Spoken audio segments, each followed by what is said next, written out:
اپنے قتل کی ذہانت سے پریشان ہوں میں، روز ایک موت نئے طرز کی ایجاد کرے۔ نینا اس دشمن جاں کے بارے میں سوچتی، کلش میں اپنا موبائل رکھتی بے دہانی میں اپنے روم میں داخل ہوئی تھی جب ایک آہنی ہاتھ نے اس کی گردن دبوچی تھی اور اسے دیوار میں دے کر مارا تھا۔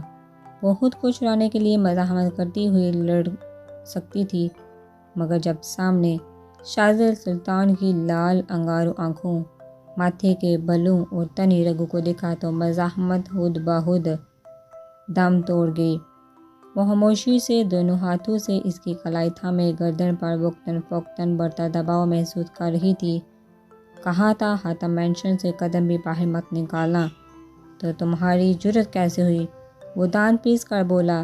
جرأت تو خود شاہزادہ سلطان کی خود کی بھی نہیں تھی، اپنی ماں اور دادی کے خلاف جا کر اسے روکتا۔ یہ غصہ تو کسی اور ہی چیز کا تھا جو وہ یوں تڑپا تھا۔ سوہان کا اسے نیلی جل پڑی کہنے سے انگاروں پر گھسیٹتا تھا۔ پچھلے سارے زخم ادھیڑ دیے گئے تھے، وہ روپ دادوں نے کہا تھا، پر دباؤ کی وجہ سے وہ اٹک اٹک کر بول پائی۔ اب آنکھوں سے پانی بھی نکلنے لگا تھا، اب دباؤ سے اس کا دم گھٹ رہا تھا، چہرے پر جسم کا سارا لہو اکٹھا ہوا تھا جیسے، مگر ڈیٹ بنی کھڑی رہی۔ اب اگر یہاں سے باہر قدم نکالا تو آئی سویر نینا دورانی تمہیں شوٹ کر دوں گا۔ وہ دوڑا اور ایک مرتبہ پھر اسے دیوار پر پٹک کر چھوڑتا دروازے کی جانب بڑھا۔ جب پیچھے سے کچھ آواز سنائی دی، اچانک پیچھے مڑ کر دیکھا تو وہ آج کی پل پل اذیت سے وہ دوچار ہوئی۔ اب گردن پر اتنا شدید دباؤ برداشت نہیں کر پائی تھی اور اس سب کی تاب نہ لاتے ہوئے زمین بوس ہو چکی تھی۔ ویر کا جیسے دل کا خون ہوا تھا بہہ کر اس کے قریب آیا اور نبض چیک کی جو کہ بہت دھیمی پڑ رہی تھی۔ اس کی اوسان ہتا ہوئے نینا چہرہ تھپتھپا کر آواز دی، ہے نینا؟ پھر پکارا۔ مجھے وہ لاکھ تڑپائے مگر اس شخص کی خاطر میرے دل کے اندھیروں میں دعائیں رقص کرتی ہیں۔ کمر میں ہاتھ ڈال کر اس کا سر بازو پر ٹکایا۔ اب نینا کا دایاں گال اس کے دل کے مقام پر تھا، بالوں سے اٹھتی بینی مہک رگ رگ میں سمائی۔ ویر کی سرخ آنکھیں بھیگی تھی، عجیب ستمگر تھا، اذیت بھی دیتا تھا اور روتا بھی تھا۔ جاؤ جی جاؤ، کام کرو اپنا جا کے، مجھے گالی دینے والے۔ اب کیا ہوا؟ کیوں زندگی گلے میں اٹک گئی؟ چھوڑ کر چلے جاؤ اسے یہیں، مرنے دو۔ دل صاف مڑا، مذاق اڑاتا سنائی دیا، دل کی بکواس انسنی کرتا چپکے سے اسے بازو میں بھرا اور لا کر بیڈ پر لٹا دیا۔ وہیں اس کے سرہانے بیٹھ کر اس کی سانسیں ہموار ہونے کا انتظار کرنے لگا۔ سرخ آنکھیں بار بار بھٹک کر ایک نیلے نازک وجود پر ٹھہر رہی تھی۔ اس نے دونوں ہاتھوں سے اپنی کن پٹیاں سہلائی۔ کچھ دیر بعد جب اس کا سانس ہموار ہوا تو اٹھا، ایک آخری نظر اس چہرے پر ڈالی جس نے اس کی نیندیں حرام کر رکھی تھی، زندگی سے سکھ چین سکون سب برباد کر کے رکھ دیا تھا۔ وہ بھیگی پلکیں لیے وہاں سے نکلتا چلا گیا۔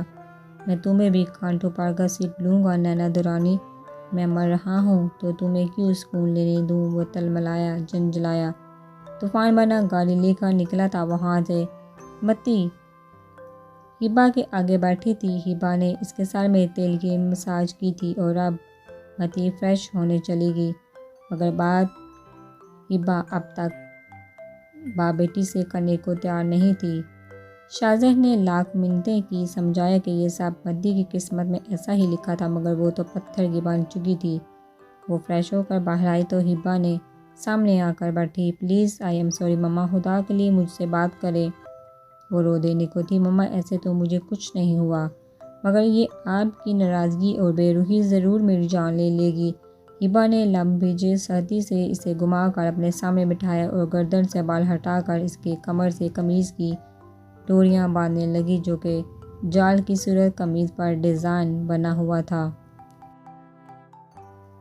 شاہزادہ ناکا کے روم میں داخل ہوا تھا۔ ہبا نے بہت زور سے ڈوری کھینچی تھی، اس تکلیف ہوئی تبھی ایک سسکی منہ سے نکلی، please mama. Hiba what is دس؟ شاہزادہ نے سنجیدگی سے پوچھا، تم اس ٹارچر کر رہی ہو؟ شاہزادہ کو اپنی گڑیا کی ذرا سی تکلیف سے بھی تکلیف ہوئی۔ ہبا شاہزادہ کو نظر انداز کرتی اب متی سے مخاطب ہوئی تھی، اگر چاہتی ہو کہ میری ناراضگی دور ہو تو میری بات ماننا ہوگی۔ ہبا کا سرسراتا لہجہ بولی، مما آپ جو کہیں گی میں وہ کرنے کو تیار ہوں، آئی پرامز۔ متی خوش ہوئی۔ تو پھر ٹھیک ہے، جونیئر سے نکاح کر لو یا پھر انگیجمنٹ، آپشن تمہارے پاس ہے، اب بولو۔ متی کے پاؤں تلے سے زمین کھسکی۔ طرف کر اپنے باپ کو دیکھا تو شاہزر نے بے احتیاط چپ رہنے کا اشارہ کیا کہ شاہزر نے نکاح والی بات ہبا کو نہیں بتائی تھی۔ شاہزر نے وقت کی طرف اشارہ کیا۔ متی سمجھ گئی۔ ماما مجھے سوچنے کے لیے وقت دیں، وہ دھیمے لہجے میں بولی۔ تو ٹھیک ہے، جب سوچ لو اور اگر جواب ہاں میں ہو تو ہی مجھ سے بات کرنا۔ ہبا کہتی روم سے جا چکی تھی۔ جونیئر جو کہ متی سے ملنے اس طرف آیا تھا ساری بات سن چکا تھا۔ وہ روم میں آیا، شاہزر بھی وہیں بیٹھا تھا۔ تم نے چھوٹی ماما کو انکار کیوں کیا؟ انگیجمنٹ کے لیے مان جاتی، ویر نے اطمینان سے کہا۔ تو متی نے جھٹکے سے ہونہار نظروں سے جونیئر کو یوں گھورا جیسے اس کے ذہنی توازن پر شک ہوا ہو۔ شاہزر بھی حیران ہوا تھا۔ اس بکواس کا مطلب ویر جب حقیقت جانتا ہوں مگر چھوٹی ماما نہیں جانتی، سیریس ہونے کو کون بول رہا ہے؟ ڈرامہ بھی تو کیا جا سکتا ہے، چھوٹی ممی بھی مان جائیں گی اور وہ مسئلہ سارٹ آؤٹ ہونے تک تمہیں سکون بھی مل جائے گا۔ اس کا اطمینان اب بھی قابل رشک تھا۔ متی نے اسے غور سے دیکھا اور نتیجے پر پہنچی، نینا کو تڑپانا چاہتے ہو؟ متی کی اس بات پر شاہزر چونکا، حقیقت تو وہ بھی جانتا تھا۔ یہی سمجھ لو، ویر سکون سے بولا۔ تم پاگل ہو گئے ہو ویر، وہ فنکاری، وہ اب کسی اور کو متی بننے نہیں دے سکتی۔ وہ میری مجرم ہونے کے ساتھ ساتھ تمہاری مجرم کی بہن بھی ہے۔ اس نے متی کے سر پر بم پھوڑا۔ وہ پھٹی پھٹی آنکھوں سے ویر کو دے گی اور تم لوگوں نے اسے ہاتھ مینشن رکھا ہوا ہے۔ خوب، بہت خوب، وہ دانت پیس کر نفرت سے بولی۔ یہ جان لیوا حقیقت تو آج اسے پتہ چلی تھی۔ متی شاہزر نے اسے تنبیہی انداز میں پکارا اور پاس بٹھا کر ساری بات اسے بتا دی۔ ویر لاتعلق سا بیٹھا رہا۔ شاہزر اٹھ کر جانے لگا جب متی کی آواز نے قدم پتھر بنائے۔ ڈیڈ، ماما سے بولیے گا میں انگیجمنٹ کے لیے راضی ہوں۔ متی، تم دونوں پلیز ڈیڈ، صرف ماما کو منانے کی خاطر ہے اور کچھ نہیں، وہ بیزاری سے بولی جو اپنی زندگی سے بیزار ہو چکی تھی۔ اب اسے کسی چیز سے کیا فرق پڑنے والا تھا؟ شاہزر افسوس سے سر ہلاتا وہاں سے چلا گیا۔ ڈیوٹی کب جوائن کر ہی ہو متی؟ ویر نے سگریٹ سلگاتے اسے پوچھا جبکہ اسے اسموکنگ کرتے دیکھ متی کو اچھا خاصا جھٹکا لگا تھا۔ کبھی بھی نہیں، وہ نظریں چرا کر بولی۔ تو ویر بھی ایک پل کو خاموش ہو گیا۔ متی، کیا ہم یہ ڈیزرو کرتے ہیں جو ہمارے ساتھ؟ ویر نے کہتے اذیت کی انتہا سے دانتوں تلے لبوں کو کاٹا۔ متی خاموش رہی۔ اب تو آنسو بھی خشک ہو چکے تھے، انہوں نے بھی ساتھ دینا چھوڑ دیا تھا۔ ویر خاموشی سے باہر نکل آیا۔ تبھی فون رنگ ہوا۔ آزاد کا نمبر تھا۔ یس، بولو آزاد۔ سر، پتہ چل گیا ہے ان بچیوں کا کہ کہاں ہیں، کیسے اور کدھر جایا جا رہا ہے؟ آج رات کی پلاننگ ہے، سب جولی کے بندے کر رہے ہیں۔ ٹھیک ہے، فالو کرتے رہو اس بچ جولی کی دم پہ تو میں پاؤں رکھوں گا۔ ویر کی رگیں تنی۔ آج رات ہی حملہ کرنا ہے جب وہ نکلیں گے۔ نینا کی آنکھ کھلی تو خود کو بیڈ پر پایا۔ دن کے 11 بج چکے تھے۔ وہ ہڑبڑا کر اٹھی۔ رات والے بلو ڈریس میں وہ بیڈ پر تھی۔ پھر دھیرے دھیرے سب زیادہ چلا گیا۔ شاہزر سلطان کا ستم وہ سہ نہیں پائی تھی مگر بیڈ پر کیسے آئی؟ اوہ، تو میرا ستمگر ہی میرا مہرباں ہے، وہ مبہم سی مسکرائی۔ بازو میں اٹھایا ہوگا وہ سرخ ہوئی جسم یوں دہکا جیسے ابھی بھی اس ظالم کے ہاتھوں کا لمس محسوس ہوا ہو۔ اپنے محبوب کی اتنی سی مہربانی پر ہی کھل اٹھی تھی۔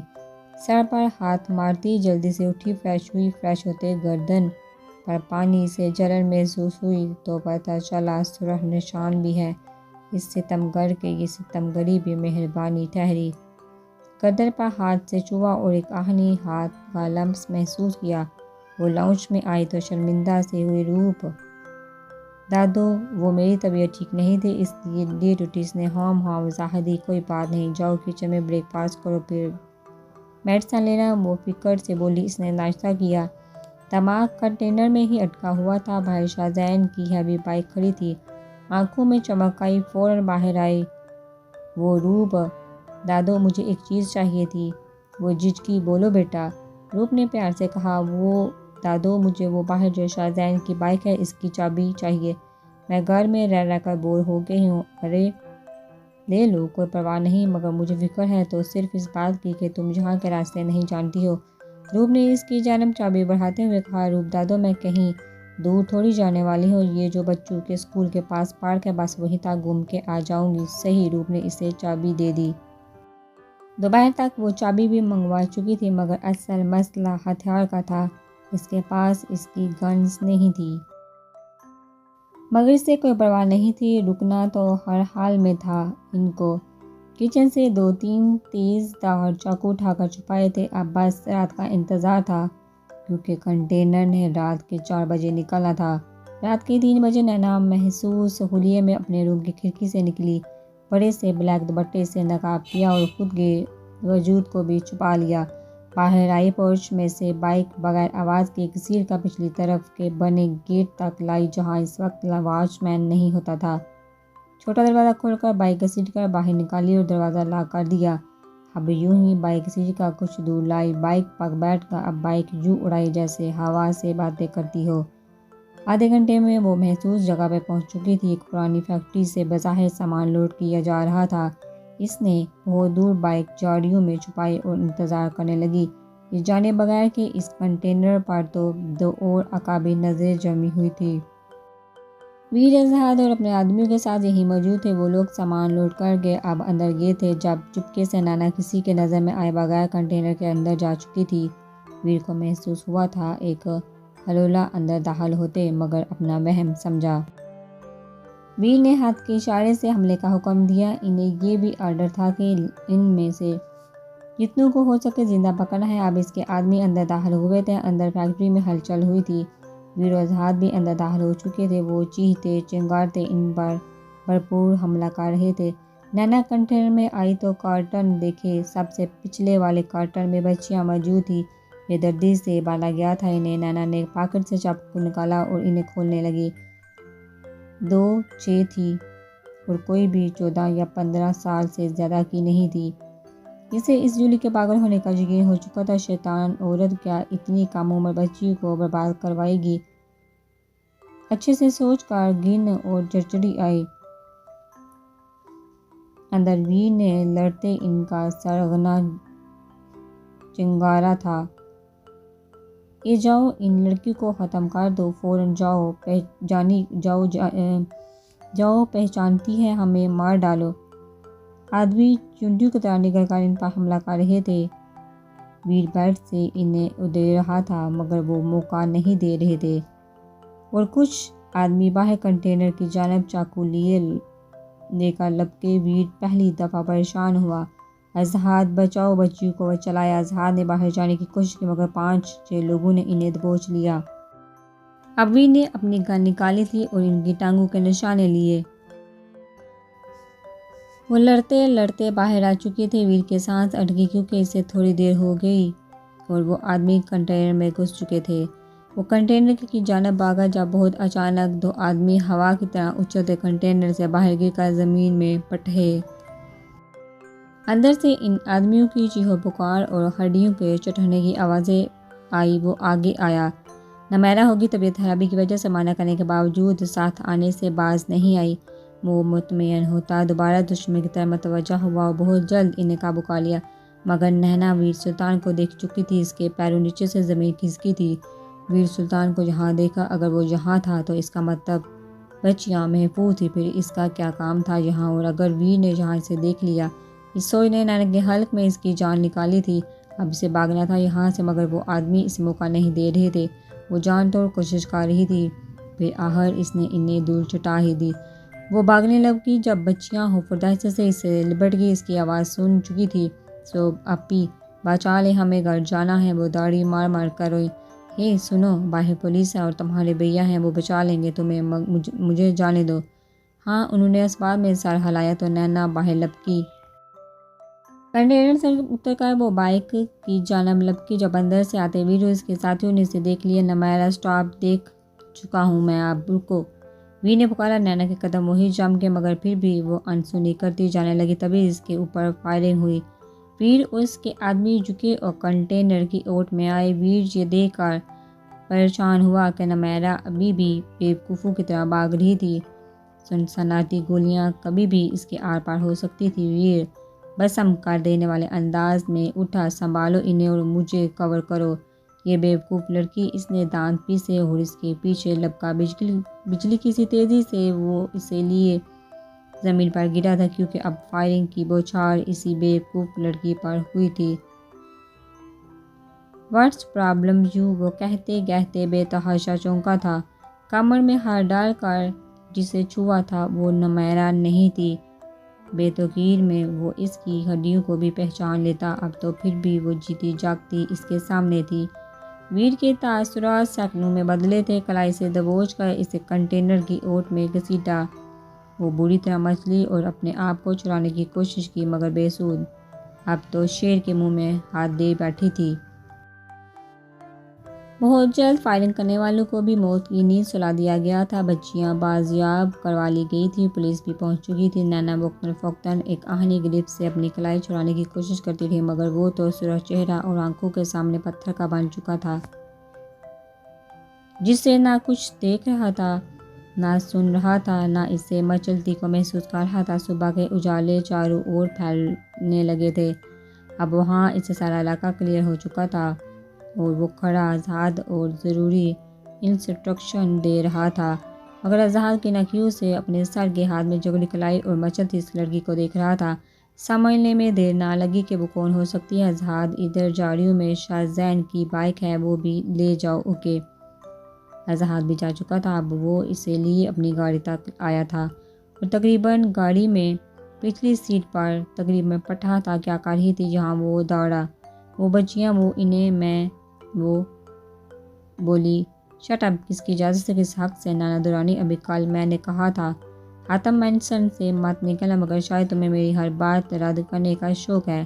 آج میں تمہارا وہ حشر کروں گا کہ دوبارہ میری بات رد کرنے کے قابل نہیں رہو گے۔ وہ پھنکارا۔ ڈرائیونگ سیٹ پر بیٹھ کر گاڑیاں وہاں سے نکلی، ہوا سے باتیں کرتی۔ وہ کچھ ہی دیر میں گاڑی حاتم مینشن کے پورچ میں رکی تھی۔ ویر بسم کرنے والے انداز میں گاڑی سے نکلا۔ تنی رگیں، لہو ٹپکاتی آنکھیں، جھٹکے سے ڈگی کھولی، اس میں سے پٹرول کی گیلن نکالی اور داڑھ سے ڈگی بند کی۔ نینا خوف سے سیٹ پر اچھلی تھی۔ یہ سوچ ہی روح کو فنا کرنے کو کافی تھی کہ اب یہ جلاد اس کے ساتھ کیا کرنے والا ہے۔ گاڑی کا دروازہ کھول کر اس نے نینا کا بازو دبوچ کر باہر گھسیٹا اور اسے لیے آگ بنا اندر چلا۔ شازل، چھوڑے مجھے، درد ہو رہا ہے، چھوڑے مجھے۔ وہ بلکتی رہی، مگر وہ تو پتھر کا بن چکا تھا۔ داڑھ سے حاتم مینشن میں اپنے روم کا دروازہ کھول کر اسے اپنے واش روم لایا۔ وہ لا کر فرش پر پٹھا۔ وہ فرش پر اندھے منہ گری، دوپٹہ سر پر گر گیا۔ تب وہ تیزی سے سیدھی ہو کر دیوار سے لگی، جبکہ وہ جنونی سا بنا اب اس پر پٹرول چھڑک رہا تھا۔ ششا، یہ کیا کر رہے ہیں؟ وہ صدمے سے پھٹی آنکھیں سرخ آنکھوں سے ستمگر کو دیکھ رہی تھی۔ نینا درانی، تمہیں زندہ جلا رہا ہوں، دکھائی نہیں دیتا؟ وہ دوڑا۔ اب وہ گیلن ایک طرف پھینک کر پینٹ کی پاکٹ میں ہاتھ ڈال کر لائٹر نکال چکا تھا۔ تب اس نے لائٹر جلا کر وہ لائٹر پہلے اس کے دوپٹے پر پھینکا تھا۔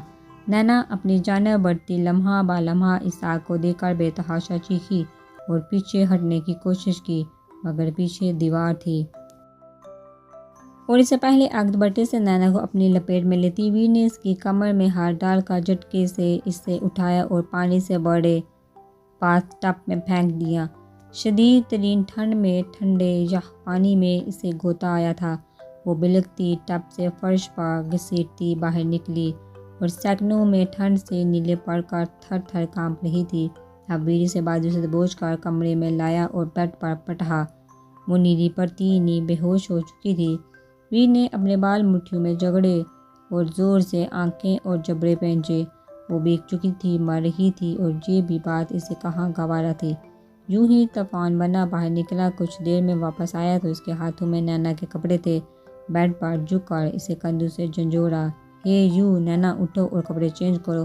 وہ گھبرایا، اس نے نیم جان سی آنکھیں کھولی۔ ششا، مم، مجھے مرنے دو۔ وہ اسے خود پر جھکے دیکھ کر پھٹ پھٹ کر رو دی۔